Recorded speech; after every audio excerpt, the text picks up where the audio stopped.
Hello and welcome to the Slate Political Gabfest.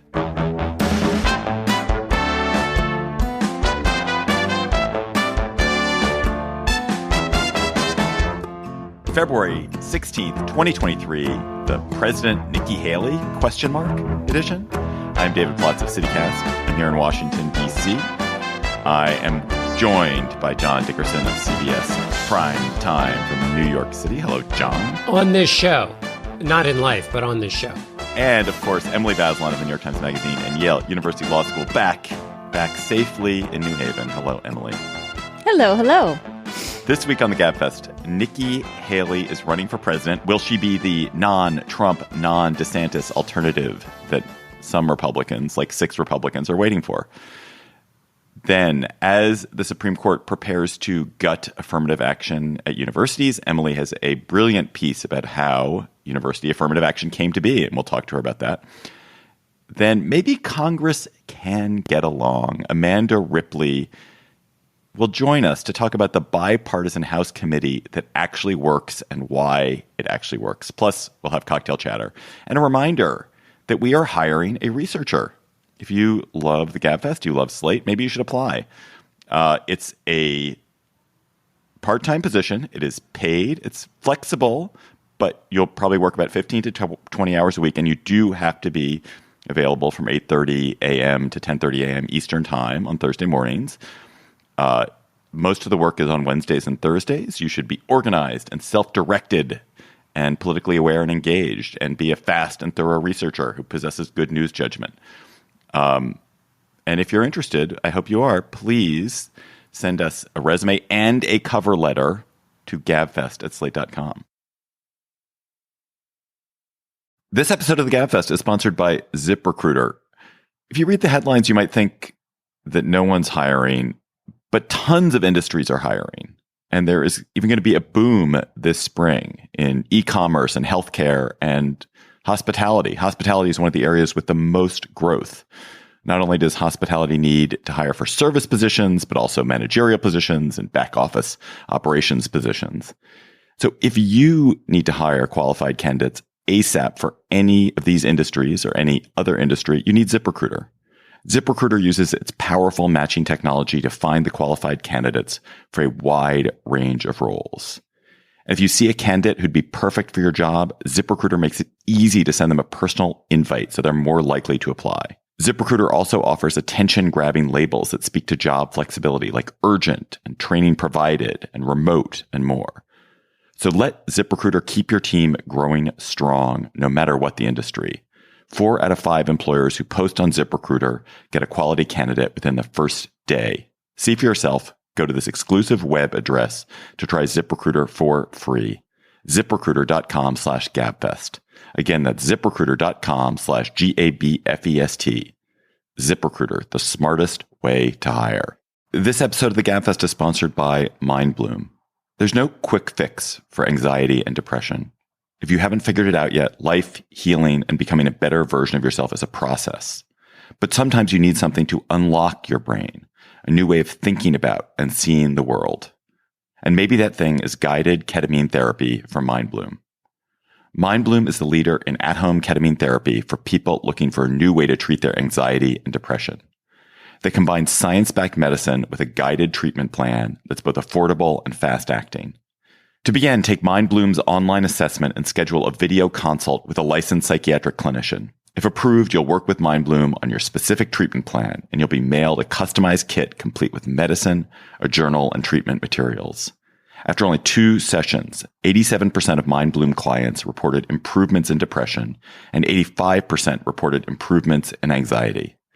It's time to enter your next chapter in mental health and well-being. Achieve transformational outcomes with MindBloom. Right now, MindBloom is offering our listeners $100 off your first 6-session program when you sign up at mindbloom.com/Gabfest and use promo code GABFEST at checkout. Go to mindbloom.com/Gabfest, promo code GABFEST for $100 off your first 6-session program today. That's mindbloom.com/Gabfest, promo code GABFEST.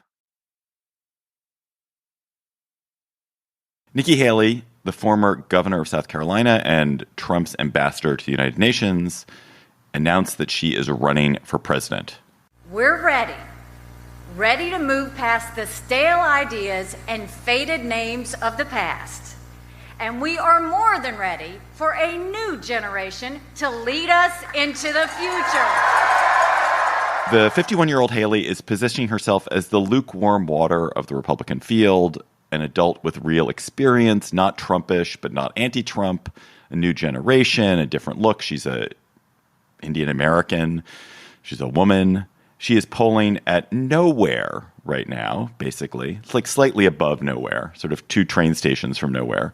But she is hoping, John, to be the alternative to Trump and DeSantis, the reasonable adult who can emerge from the pack that she and Larry Hogan and Chris Christie and Glenn Youngkin and Brian Kemp and Asa Hutchinson and Tim Scott and Mike Pence will comprise.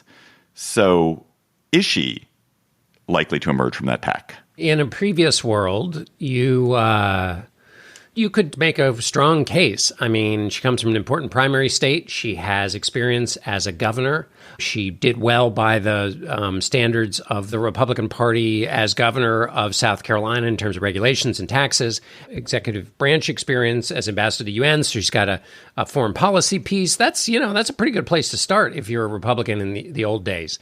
The problem is that she is also a symbol of the push and pull in the party and her own first denunciation of Donald Trump throughout the primaries, and then her careful coddling of him and making excuses for him as a part of his administration. And she was one of the few people to leave the administration on good terms. Most people were ejected by catapult and then constantly attacked by Trump. She wasn't. If she wants to be the kind of used to be a larger portion of the party, the traditional Republican wing, she's got to fight for it. And she points out that Republicans have lost 7 of the last 8 presidential elections in the popular vote. And then she also says there should be a cognitive test for any candidate over 75. That's a shot at Joe Biden, of course, but it's also a shot at her old boss. But those are all sub rosa. And I think if you want this turf, you got to grab it. And I don't think that's not her inclination. Emily, if you were trying to excite Republicans about a Nikki Haley candidacy, if you were trying to gin up enthusiasm, what would you say about it? She's young. She's this new generation, and she's not that young. Well, she's our age. Normally I would say 51 is old, since it's how old I am. But in the context of Donald Trump and Joe Biden, it's spring chicken. And she could beat Joe Biden, right? You could imagine her as a good general election candidate. One of the potential knocks on Ron DeSantis is he's supposed to be kind of supremely unlikable in small settings, that when people hang out with him, they're just like turned off. I don't know if that's true or not. Never met the man. But if it is true and he doesn't campaign well in that kind of retail small setting, she seems like she would be better at all of that. And she's from South Carolina, so she has that lead in this early primary state, or potential lead. Suburban women obviously are a part of the Republican Party that they lost decisively with Donald Trump, and Donald Trump keeps driving them away. Did it again even in the off year when he wasn't even on the ballot. She certainly would help with that constituency. But what I meant when I said you've got to go and take it, I don't mean that she has to go clobber Donald Trump on the head. That's, setting a bar too high for her. But what I do think I mean is if you're going to say we need a new generation and only through me and this new generation are we going to win and reverse this 7 out of 8 losses, you got to make the case. You got to make the claim in a positive way or build it on something. And so far, based on the rollout she's had so far, it's all sort of vague and, she's also trying to sort of play some culture war stuff with her announcement. It started with the 1619 project and visuals of AOC, though, as Colbert pointed out, on the one hand, she's saying racism isn't, around anymore. And her ad nevertheless starts with her talking about how there was a railroad track through the town she grew up in which that separated the town into whites and blacks. So, oh, that was so long ago, John. So long ago. It's all over now.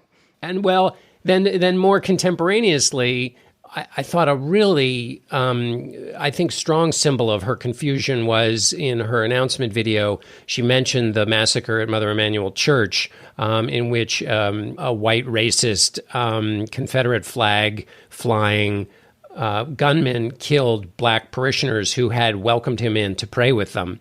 And Haley mentioned the massacre and said the town responded with a love of God.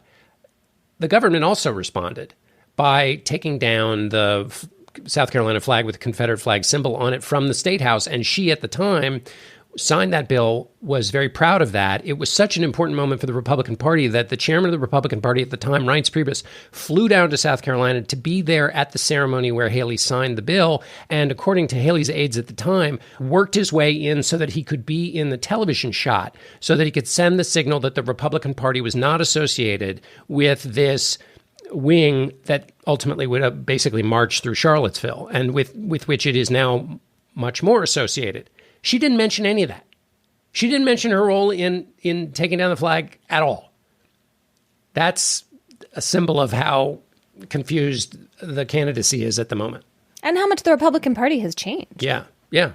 Look at this pile. So you have DeSantis and Trump, who clearly are dominating the polling, the dominant figures in what looks to be the Republican primary. And then off to the side, I named a bunch of them. I'll name them again: Christie, Youngkin, Kemp, Hutchinson, Scott, Pence, Hogan, Haley.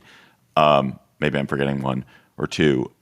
What will be the process that sorts them out, John? And is it certain that one of them will emerge as some kind of alternative, or not necessarily? Could it just be that they all remain sort of little Tweedledees to the two giants? The effort to shuffle Donald Trump off the stage from the elites in the party seems to be pretty much thoroughly underway. And of course, we saw in 2016 there was an effort to do that, and it failed spectacularly. He took energy from it, and essentially the non-Trump vote, which was greater than the Trump vote in the Republican primaries in 2016, nevertheless split, and he won. It feels different this time. His act has worn thin. Does DeSantis fall of his own weight? It seems that the first test is going to be a culture war test. Mike Pence is in Iowa talking about gender issues and parental choice. Obviously, DeSantis has been talking about that and will use the next session of the legislature, which he controls essentially, to launch a series of culture war gambits that will win him attention and win him the plaudits of those people who are or that make up that part of the Republican Party. He's got a great platform to do that other candidates don't. But he could also have a major misstep that, Scott Walker looked legitimately poised to do really well in 2016, and he crashed and burned on the launch pad. Slate Plus members, you get bonus segments on the Gabfest. You get so much good stuff. No ads on any Slate podcast. You get full bonus episodes of some Slate podcasts, unlimited reading on the Slate site. You can become a member by going to slate.com/Gabfest Plus. And today we're going to talk about the train derailment in East Palestine, Ohio. And John has some thoughts. I've got some thoughts. Emily may have some thoughts by the time we talk about it. You should go to slate.com/Gabfest Plus to become a member today. This episode is sponsored by American Scandal, a podcast from Wondery. On April 19th, 1995, an unimaginable horror took place that would define a generation. A moving truck packed with 4,800 pounds of explosives was detonated in downtown Oklahoma City, changing thousands of lives forever. American Scandal is a podcast from Wondery that takes you deep into the most infamous scandals and events in American history. The newest season covers an act of terror unlike anything the United States had ever seen, the Oklahoma City bombing. At first, both the American public and law enforcement believed international terrorists were behind the attack, but the evidence led investigators toward an unexpected and chilling conclusion.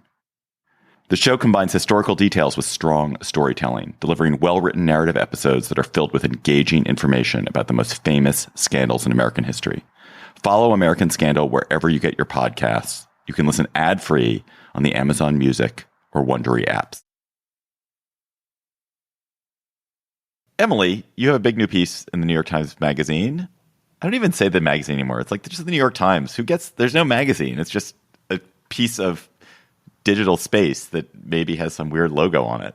You have a piece in the New York Times magazine about how the affirmative action regimen in American universities came to be, how the Becky decision in the mid-1970s set university affirmative action policies on the path they have taken for almost 50 years and set it towards their almost certain demise when the Supreme Court issues a decision in its latest university affirmative action case later this year. So tell us why you decided to write about Becky now and why it was important to understand. Why does it matter? I mean, it's about to go away. Why does it matter where it came from? So this idea came from the editor of the New York Times Magazine, Jake Silverstein, and he was reading about affirmative action and racial justice and law in general and realized that he didn't really know where the affirmative action law came from, and in particularly where this idea that the justification for it under the Constitution should be benefits from diversity in education. And so he just sort of set me on this historical path, like, where did that come from? Tell us about Becky. And when I started, I wasn't really sure what I was going to find. I only remembered bits of this piece of history from law school. What I found was pretty fascinating, at least to me. So in some ways, the diversity rationale is a kind of accident. And what I mean by that is that in 1973, there was this earlier case called DeFunis that goes to the Supreme Court for a minute before it gets declared moot. So it's not the big ruling that Becky turns into. But in that moment, in the winter of 1973, the president of Harvard, Derek Bok, was worrying about affirmative action and the impact that a ruling against, in that case, the University of Washington Law School would have on schools like Harvard, which were doing something a little different than the University of Washington, but were taking race into account in admissions because they had this long history of racial exclusion. They were trying to diversify their student bodies and be inclusive. And so Bok asked Archibald Cox to write a brief for Harvard. Archibald Cox was free because he'd just been fired as the special prosecutor investigating President Nixon. And this is like an incredibly important historical moment in our history in which Cox, as special prosecutor, demands the tapes from Nixon's office. Nixon orders him to be fired. The attorney general at the time resigns. The number 2 resigns. And then the number 3, Robert Bork, fires Cox. So Cox is kind of lonely that winter. He went up to this family farm in Maine. He was apparently chopping a lot of wood, according to his biographer. And he dives into affirmative action. He makes in this brief the standard argument that affirmative action is about remedying racism and historical wrongs and present wrongs. But he also looks into what Harvard is actually doing. And Harvard, since the 60s, has been trying to show that you should have a broader demographic for your student body. And Harvard has a long history of this and goes in and out, and there's an ugly period of a Jewish quota. And in the 20s, a time when they also literally ejected from the dorms and the dining halls the few Black students they had. But in the 60s, they were looking at the civil rights movement. They were trying to correct for some of that. And they were making a full-throated diversity argument. You know, the Idaho farm boy brings something different to Harvard than the city kid, and often Black students bring something different from white students. It's all kind of there in their literature. So Cox brings up this argument, and then it gets repurposed back in 1977 because Cox winds up arguing before the Supreme Court the case of Becky itself. And at oral argument in 77, he doesn't actually talk about diversity. He doesn't bring it up. But there's a crucial justice on the Supreme Court at the time, Lewis Powell, who's from Virginia. And it turns out, unbeknownst to Cox, that Powell is looking for a kind of middle ground compromise. He is not comfortable with remedying past exclusion. He thinks there's no way to kind of limit that principle. And also, he's a Virginian who has his own kind of checkered past on this. When he was the head of the school board in Richmond, they barely let any of the Black kids into schools. So in 1961, and that's 7 years after Brown versus Board orders desegregation, there are only 2 Black kids going to school in Richmond with 23,000 white kids. So Lewis Powell's kind of particular historical figure, and he latches onto this diversity rationale. Nobody else goes for it on the court. The 4 liberals want to remedy past exclusion and deal with current racism. The other conservatives want to say no consider of race ever. The Constitution is colorblind. Title VI, which is the 1964 federal civil rights law that's at issue here, also supposed to be colorblind in their view. But Powell is the 5th vote. And so his view, kind of pragmatically speaking, wins the day. And then in 2003, it becomes the majority view of the Supreme Court in an opinion that Sandra Day O'Connor writes about the University of Michigan. So it's just this very odd history where, in a sense, Cox saves affirmative action, but he also kind of tragically, I think, really hobbles the universities in being able to make an argument about what they're doing and why, and kind of further the legitimacy of taking race into account. And I think we've just kind of been missing that ever since. Why does it, in the current context, hobble it? Because if you make moral or historical arguments, aren't those even less likely to convince the conservatives now than the diversity for its own sake? And I also want to ask you about if there's any way to, other than the sort of obvious one, to read what Alito and Thomas said about diversity from the oral arguments, because it seems so confusing to me. Because they're like, what is diversity? I don't even know what it is. What does that mean? There's got to be some other way to read that other than... Anyway, it just seems irritatingly obtuse, so I'm sure I have an incomplete understanding. However, back to my original question, which is, would it be fair to say that there's the moral argument, the racial argument, and then the diversity is good for its own sake argument? Isn't the diversity is good for its own sake argument kind of the best one if you're going up to a conservative court? So Thomas and Alito, yes, did this whole, I don't know what diversity is. Why does it have any educational benefits? The other conservative justices really didn't go there, though. They went in a different direction, which was to challenge whether you really need to take race directly into account in admissions in order to further your goal of racial diversity. So what I mean by that is right now, when you apply to college, you check a box for race. And then what the schools are allowed to do under the Supreme Court's rules is consider that as one factor among many in your admission. But in some cases, it's the determinative factor. Like, that's what we learned at the big trial that Harvard had in this case before it went to the Supreme Court. And I think this is important to say, though, that it can be the determinative factor. For 55% of the Black and Latino students at Harvard, it's not the determinative factor. They get in without consideration of race. But then there is this 45% for whom it is an important consideration. And so that's what's at issue in this case. Can schools like Harvard keep doing that? Or the kind of clear preference of the conservative justices is to tell the schools you can't directly consider race. They could say, well, for the sake of argument, we're not going to tell you can't do that, but you can't do it this way. And that would cause a really dramatic shift in how schools do admissions. I have so many questions. I'm just going to try to limit myself to like three. One, I know you've answered this before. Why does the Supreme Court get to say what Harvard's admissions policy can and can't be? Because Harvard takes federal funding. Okay. That's what I thought. Okay. And almost every school takes federal funding, right? Like, this is just part of how schools work. The bigger question I actually had, Emily, is why is it that this whole affirmative action fight is always waged on university admissions? Can governments have minority preferences in contracting, for example? Is that still legal? Yes. And there's another case against the University of North Carolina before the Supreme Court. So there's both public and private schools at issue right now. I actually am perplexed, Emily, because I know you're saying that minority set-asides aren't allowed. Is it really, there's no affirmative action anywhere except in American universities anymore? Not really. So that's a great question. And one of the things I tried to do in my piece was to show that when affirmative action starts in the 60s, it's really about jobs. It's about employment and contracting. And it starts in the Lyndon B. Johnson administration. We're going to force construction companies to work with unions that are not solely white people. We're going to use the pressure of government contracting. Or local and state agencies and private employers get into this business too. Like, we care about diversifying our ranks because we can see that we have kept out people of color, like, deliberately. And so it's going to take more than just sort of pretending to open the gates. We're going to have to really, like, do something affirmative here, right? Affirmative action. We're going to take direct steps to address these inequities. It was all about jobs. And this was super interesting to me. Nixon continued this. Nixon said, my civil rights platform is job-based, and I'm going to do more than the Democrats on this front.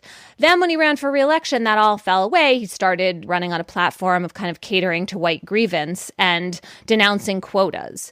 And so the Carter administration tries to draw this distinction between goals and quotas. We believe in goals. We're against quotas. It's a little tricky, but they keep that going. And then basically in the 1980s, this very same Supreme Court is no longer going to keep the door open to this kind of preference for, what are called like minority set-asides in government contracting or minority hiring preferences by government agencies. And Justice Powell plays a key role there, too. He says no to that kind of affirmative action. And the person on the other side of those arguments in a very passionate, eloquent way is Thurgood Marshall, who, of course, is the court's civil rights champion. And he is the one saying this is really a mistake. And, just to take a step back, we saw this with the Supreme Court in the 1870s as well. There is like a nanosecond in which the court, and I think a lot of white Americans, are willing to tolerate anything they think disadvantages white people to the advantage of people of color. Like, it literally lasts for 1 second, and then everyone's like, nope, done, enough. And I think you see that pattern, both after Reconstruction, ending Reconstruction, and then again after the Civil Rights Movement. Telling so well the story of Archibald Cox, including with the Pepperidge Farm cookies, which I thought was just a delight. He was carefully making this pitch to the different justices, and it seems so tailored to win at argument. Is that even possible anymore? I mean, I know lawyers prepare and they do really a lot of work to succeed at oral argument, but it just seemed like there was a chance that he could make a case and make an argument because of the composition of the court at the time. And now there's just much less chance that argumentation is going to win the day. Yeah, I mean, it wasn't just the argument, it was also the briefs. But I mean, what you just said, John, was a point that a few people I talked to made. There's this lawyer, Jim Bierman, who helped Cox. He was like a young lawyer at the time. And then I talked to a couple of former law clerks, and they also said the answer was truly unknown. It wasn't just Justice Powell who was in play. Justice Blackmun was new to the court. Justice Stevens was pretty new. And this issue had not arisen. So it was called a case of first impression. That's a legal term of art where like the court for the first time is weighing in on some major policy question in American life. And it wasn't clear what the answer would be. And I think we have much, much less of that now. That seems fair, but is the variability of outcome, I mean, is it between A and B or is it between A and Q? It's between like A and A minus, right? Because, I mean, affirmative action as we know it means race-conscious admissions with this plus factor I was talking about. I think the chance that that survives is very low.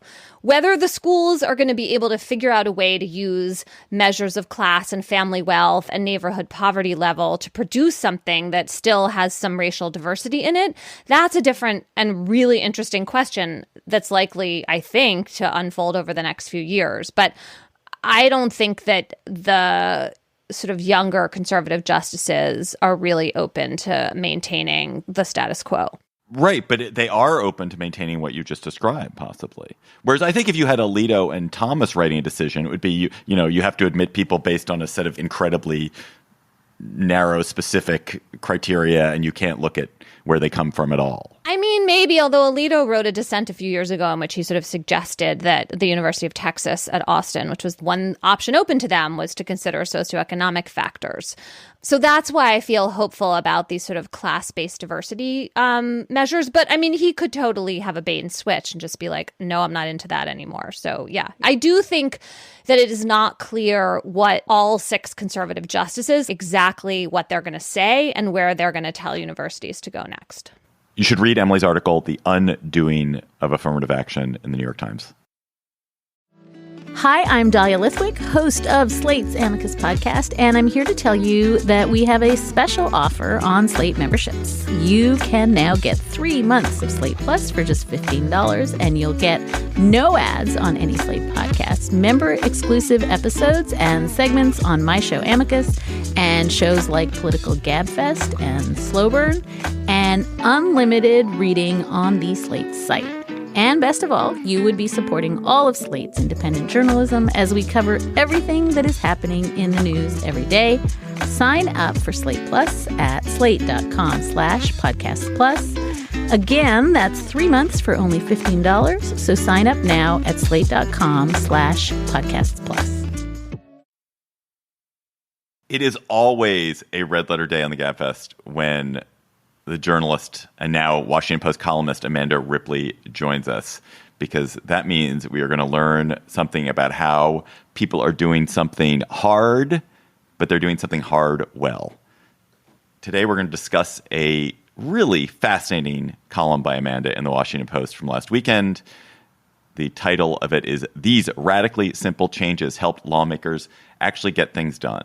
So, Amanda, what is the Select Committee on the Modernization of Congress, which honestly I had never heard of, and why did you write about it?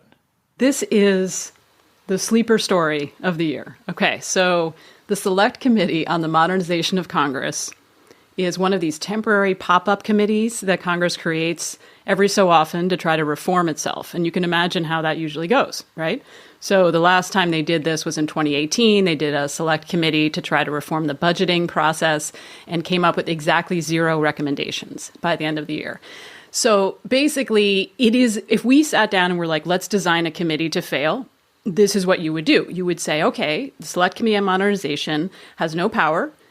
They need a supermajority of votes to get things done, so 2/3 of their members, and we're going to divide them cleanly in half Republicans, half Democrats, 6 and 6, and they're going to disappear after a year. All they can do is make recommendations and hope that the rest of Congress passes them, right? So you're thinking, this is not a committee I'm going to bet on, right? But in fact, this bizarre thing happens where they not only pass 202 bipartisan recommendations, but 2/3 of them end up getting implemented or are well on their way to implementation. And their colleagues, they're so functioning that their colleagues vote to extend their term twice, and they end up quadrupling their lifespan to 4 years. And now the Republican-controlled majority has just decided to reincarnate this committee as a subcommittee on the House Administration Committee. There's a lot of boring words I'm saying right now, but underneath all of that, all of those words, is a story, a mystery. How did this happen? And that's what I wanted to write about. There was a roll call reporter who, after going to a hearing, he called it a parallel congressional universe. How did this happen that this group was getting so much done despite being totally divided and disagreeing on many, many, many important things? And how did it happen, especially in the wake of January 6th, which increased the tensions between the members? So basically, yes, especially after January 6th, it did not look good for this committee or obviously any committee. So Derek Kilmer, who is the very earnest chair of this committee, a Democrat from Washington State, he is a former management consultant, a very sweet guy who has Star Wars throw pillows in his office and the rotary 4-way test on his wall and all of these things. He met with each member of the committee shortly after January 6th to ask what they wanted to work on that year. And basically, they all said nothing. They don't want to be in the same room together. So he figured this is going to be a big problem, right, for everybody, but especially for that committee because they need 2/3 agreement to get anything done. So he sat down with his chief of staff and he was like, we're screwed. You know, we're going to have to do a bunch of stuff differently. And they did. So along with William Timmons, who is his Republican vice chair, a Republican from South Carolina, they did a bunch of things differently. And probably the most surprising one and the one that made me most curious is that they are the only committee I know of to have sat down behind closed doors with a facilitator and had an honest talk about January 6th. And they couldn't move on until they did that. Just like any group of people who have been through some kind of trauma and violation to their dignity and all of these things we know from human behavior and psychology, you need to talk about this stuff. And so they did, to their credit, right? It was not easy. And it didn't resolve anything, but it allowed them to be in the same room together and get things done. And you can see what happens when that doesn't happen, which is most of the rest of Congress. Is there a way in which this committee operates in a safer space relative to the other fights that other committees have? So obviously January 6th is a super contentious issue. Is there something about the issue set that is different here that makes them coming together possible? I mean, yes and no, right? I mean, on the one hand, they're trying to fix Congress, and a lot of that is arcane logistical stuff. As you all probably know, if you talk to any member of Congress, they're really grumpy. They're pretty miserable. And it's not just polarization, although that's at least half of the grumpiness. But the other half is their jobs are miserable. And a lot of that is just basic stuff. Like they get double and triple booked for hearings. They have no time to eat lunch. There are no bipartisan workspaces for them to just sit down and have a casual conversation easily in the Capitol complex. These things make them kind of miserable. And it's funny talking to them because it's like you almost feel like you're talking to workers at an Amazon warehouse. They have a lot of complaints and you're thinking, but wait, you're not workers at an Amazon warehouse. Why don't you just fix this? You all have a lot of power, right? Well, as you know better than I do, John, they don't have as much power over those things as they would like. The speaker, the leadership has the power.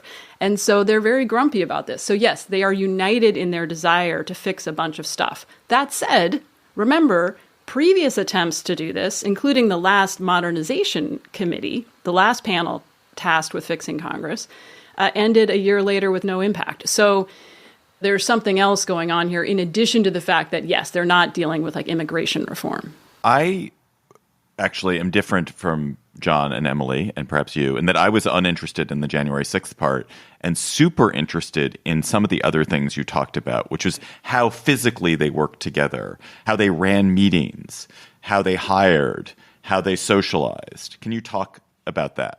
Yeah, I'm glad you picked up on that because at first I was a little dismissive of that when I first heard about it a year or two ago. But then over time, I started to think it actually really matters. It just sounds so obvious. This is one of the things that really is striking. If you spend any time in the Capitol, basic things you would do in any kindergarten classroom to prevent mayhem, they are not doing, right? Anything you know would work, like sitting boy-girl, right? Sitting Republican-Democrat, they don't do, right?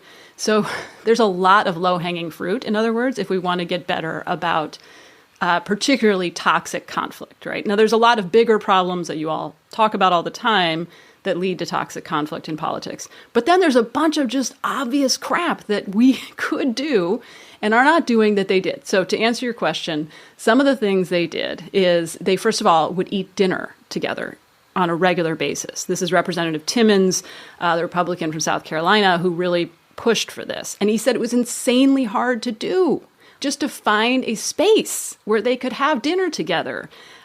Took him a huge amount of work. So you see what I mean? It's all locked up by the Speaker's office, according to them. So it's very hard. There's not like a Google sheet that you can go on and just reserve one of the billion empty rooms. By the way, it's not like there's no space, right? You know, there's a lot of marbled halls and empty rooms in the Capitol complex. So then the other thing they did is they started sitting Democrat, Republican. And they were super proud of this, by the way, which was sort of adorable. But I actually think it matters more than it sounds like it does because, there are these moments in hearings where something funny happens or something confuses you and you might write a note or gesture to the person sitting next to you. And now they're doing that across party lines. They also sat around a conference table, essentially, as opposed to up on high, the way most hearings are. Also very difficult to do, to just find the space. Ironically, they were often in the Armed Services Committee hearing room because that was the one space where they could configure the furniture this way easily. So there were some basic things they did that seem really small, but they just rave about it. And Yuri Beckelman, who was the staffer, like chief of staff for this committee, he just said he was amazing how much the members loved that configuration. They loved not having, they took away a lot of the formal strictures, like the 5-minute rule of how long they can talk at hearings and only being able to talk based on seniority and all that kind of old school nonsense they just took away. So people talked when they had something to say or had a question to ask.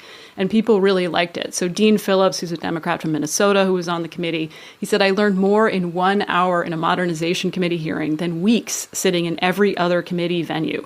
And he said, we learned by conversation, not confrontation. And then he said, it was the most profoundly meaningful and gratifying time I've spent in Congress.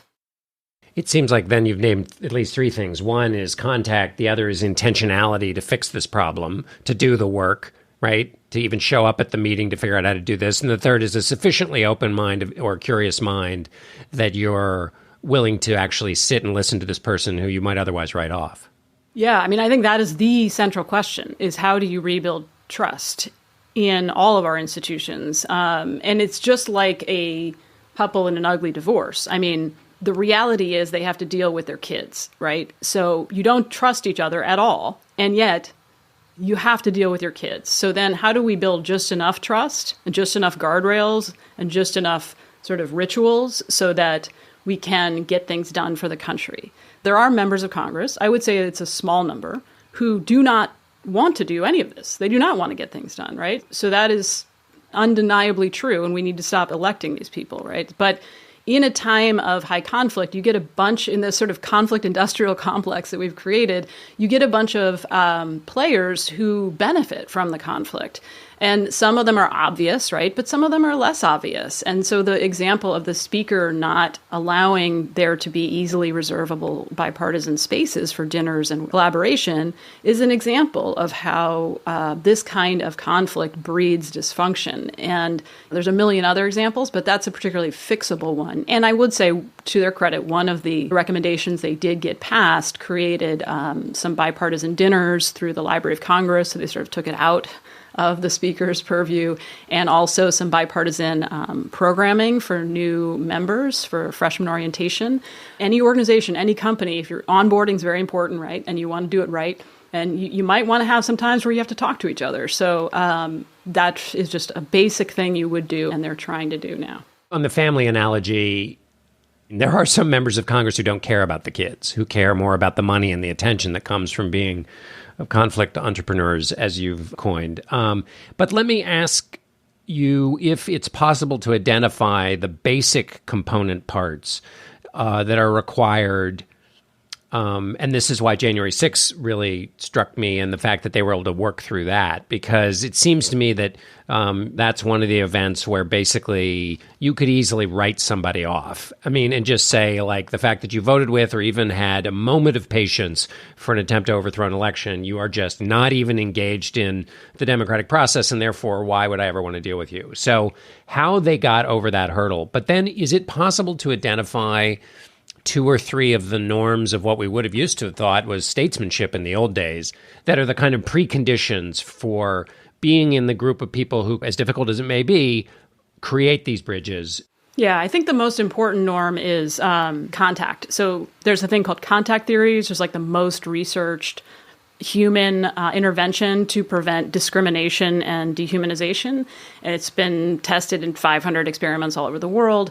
And basically it means people need to spend time together under certain conditions, and not always in an adversarial way, right? So another way of putting this is when I asked William Timmons, the Republican from South Carolina, what was the secret of this committee, he said in very dry, typical form, he said, we actually spent time together and we talked about things. So that sounds really simple, but then how do you get that? Well, you need to have spaces where that's going to happen more organically. Everything is segregated by party up on the Hill, including the sort of antechambers outside of the floor, outside of the hearing rooms. There just aren't spaces where there are no cameras there for people to have normal conversations and see each other as three-dimensional humans. So spaces do matter, and that would be one way to try to create that contact.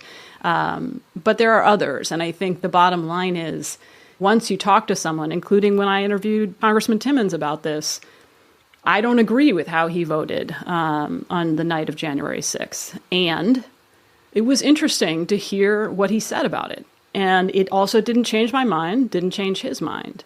But it opened up just a blip of curiosity where there was none. And sometimes what you need, even before trust, is curiosity.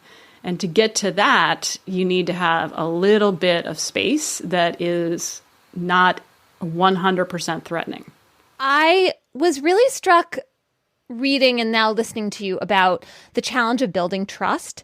I mean, they have to decide they even want to build trust, right? When you really, really vehemently disagree with people and you think they're doing harm in the world, maybe you don't even want to take the steps that lead to building trust. And they were able to get over that hump by spending time with each other, becoming three-dimensional human beings to each other, I think.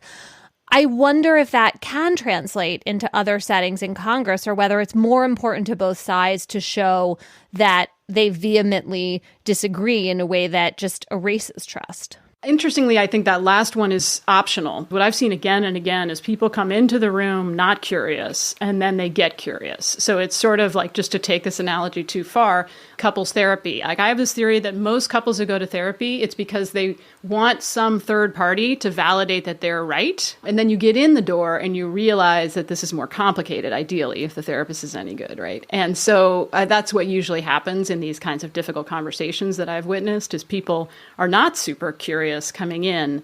But yes, they do have some overarching problem that gets them in the door. And I would say most members of Congress have a problem, which is they don't actually like being this way. At least the vast majority do not like the level of hostility that they live and work in, and certainly don't like the threats to themselves and their families.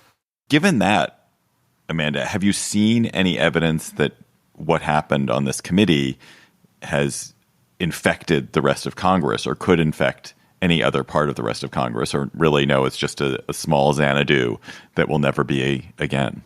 Well, I think some of those changes that they made will have a quiet, percolating effect, like having more bipartisan dinners, like changes to the relentless scheduling so they're not double booked as much, hopefully. Those kinds of things are, on a low level, helpful. I do think there need to be more changes from many different directions, but it is encouraging that the Republican leadership has decided to continue the work of the committee, and Congressman Kilmer will be on that subcommittee now as well. So you get some continued leadership there, which is really important. And a big piece of this that we haven't talked about is that leaders do matter, and you need someone who really gets it in charge.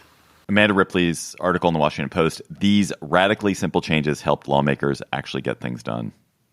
Thanks, Amanda. Thanks, guys. Good to see you. Let's go to cocktail chatter when you are having a bipartisan drink on your bipartisan porch with a bipartisan friend. Emily Bazelon, what are you going to be chattering about? I wanted to recommend a new piece in the New York Review of Books by John J. Lennon. It's called Peddling Darkness. It's about true crime stories, and John trying to think through this really tricky issue. There's a new book out called Scoundrel that's about someone who was convicted of murder, I think in the 1940s or 50s, befriended William F. Buckley. Buckley helped him get out.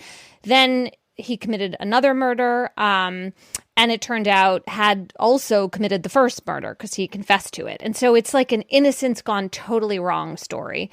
And John is writing about it as a way of trying to think through what these true crime narratives really tell us and what role they play.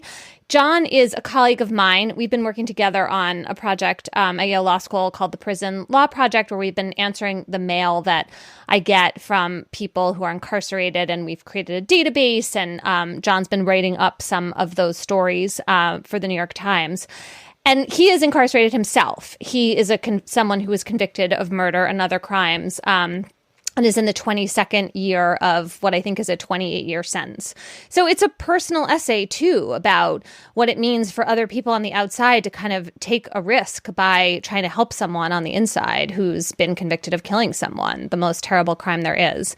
And it's just really thoughtful and good. John is just an excellent writer and interesting thinker and a really distinctive voice. So Peddling Darkness, the New York Review of Books by John J. Lennon. Both William F. Buckley and Norman Mailer took up the cause of people who were in prison, and both those people came out of prison and then committed another violent act. That's a weird coincidence. John, what is your chatter? I have a double chatter. The first part of my chatter is on this day in 1861. Abraham Lincoln, on his way down to Washington, stopped to thank 11-year-old Grace Bedell in person for her advice that he grow a beard in order to gain more votes. So lest you think that the odd things candidates do to appeal to voters is a modern phenomenon, Old Abe was not immune to that. That's an incredibly famous act, though. That's astonishing. That is the most famous beer that's ever been in America. I think that's undoubtedly the case. And then I'd like to say this, which is Stephen Fry has narrated, and I must confess that I have only tasted it. I have not listened to the whole thing, but he narrates, and we'll put the link in the show notes, a Vermeer exhibit. And Vermeer is quite extraordinary as a painter. But then Stephen Fry narrating and explaining why Vermeer was so amazing is quite amazing. So if you like Vermeer, or if you'd like to be introduced to Vermeer, check out Stephen Fry's narration of the Vermeer exhibit. My chatter is what I thought was a really great piece by David French, sometime Gabfest guest David French, now a New York Times columnist, called Men Need Purpose More Than Respect. It's a piece about this kind of trope mostly in conservative America, that men need to be respected more, and that's a problem, and that they aren't receiving respect from liberals, not receiving respect from their children and that if they're only given respect, they'll be fine. And David's piece, which I thought was just brilliantly explained, I thought it was a really wise piece, is that actually respect is not what people need. It's they need a purpose. They need purpose, and they need to be working for the benefit of others and working towards a goal and working towards an end. And it's not the newest insight anyone's ever had that you do better when you're caring for others than when you're caring for yourself. But it was, I thought, a really smart piece. So check it out in the New York Times. Also, I just want to remind you, DC listeners, that we're doing a live CityCast DC episode on March 1st at Politics and Prose in Union Market. I will be there along with Mike Schaefer and Dan Reed and the Washington Post's Lori Aratani. And we're going to be talking about what's going on in DC. I'll be talking about some great books that are coming out. And it's free. We'll be going out for drinks afterwards. Join us. There's a Eventbrite link in the show notes, or you can just show up, or you can email me at davidplotz@gmail.com and I can let you know how to get there. But Politics and Prose, Union Market, 6:30 on March 1st. Listeners, you chatter also. Thank you for chattering. Thank you for sending us many good chatters. There were a bunch of really good ones that I actually took super pleasure in watching on YouTube this week that you sent. And our listener chatter today is from Tim Anderson. Hi, Gabfest listeners. I came across a fascinating video about the Vermeer exhibit in Amsterdam. They've gathered his paintings from all over the world and now have 28 of his 37 known paintings on display. With these all in one place, they've taken advantage of it to do some scientific research. Using high-tech scans, they've been able to reveal what's under the top painting, the painting that we see. And it's revealed some pretty amazing things about his underpainting technique, where he was much more hasty in his work than previously thought. He, in fact, would sometimes paint entire paintings and then in the final result paint out objects that had previously been shown. It's just really fascinating. Even if you just have a rudimentary understanding, like I do, I think you'll find this fascinating. It's about 9 minutes long. When you have a chance, please take a look. I hope you enjoy it as much as I did.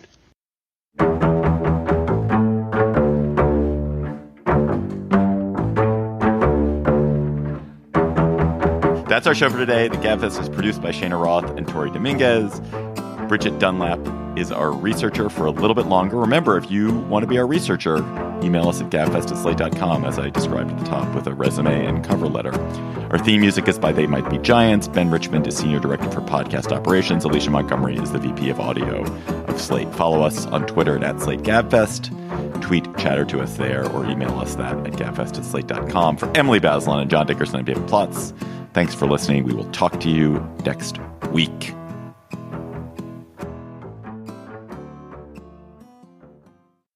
Hello, Slate Plus. How are you? If you live in East Palestine, Ohio, probably not as well as you did a couple of weeks ago. John, why are we talking about East Palestine? And why is it Palestine and not Palestine? I don't know. For that, I don't have an answer. So basically what happened was that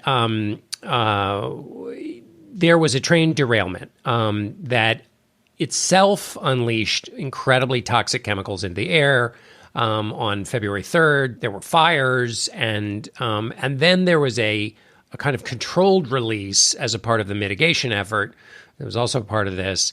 And basically what happened was residents of East Palestine, Ohio, which is near the Pennsylvania border, were told to evacuate. And the reason they were told to evacuate is not only were the chemicals themselves that were leaking dangerous, but then there was a way in which the chemicals would change in the course of the dispersal. There are 6 chemicals, I think, that was in the end, and vinyl chloride was the main one, and that's a carcinogen. But others are basically were, as I understand it, what was basically used as chemical weaponry in World War I. One of the chemicals that could get out. So very bad stuff. Okay. Residents, it's dispersed. Residents are told you can go back, but then they're told, well, drink just bottled water, and we're going to test the water to make sure it's okay. Residents have subsequently been saying that they've gotten rashes, that it's hard to breathe. 3,500 fish in the Ohio River have died, and there are questions about, is it in the water? Is it in the air? Is it in the ground? And how long will this health risk stick around? And there's a political angle, which is, and this is, I think, unresolved, although there are a lot of partisans who say that the trains and the train operators were forced by agreements to basically do things that were unsafe, and that has led to this. Jason Cox, who was the representative for the Brotherhood of Railway Carmen during the union negotiations that the White House was involved in with railroad companies, said back some time ago, basically he said it's only a matter of time before there's a huge disaster in someone's neighborhood. And that's the kind of thing people are saying, well, he and others called it, and this is what's a result of that, putting too much pressure on too few workers to do too much. And so now it's incredibly confusing. People are being told it's okay to drink water, not okay to drink water, and people are talking about leaving permanently, changing jobs, and it's all kind of up in the air at the moment. That was just a snippet from our Slate Plus conversation. If you want to hear the whole conversation, go to slate.com/GabfestPlus to become a member today.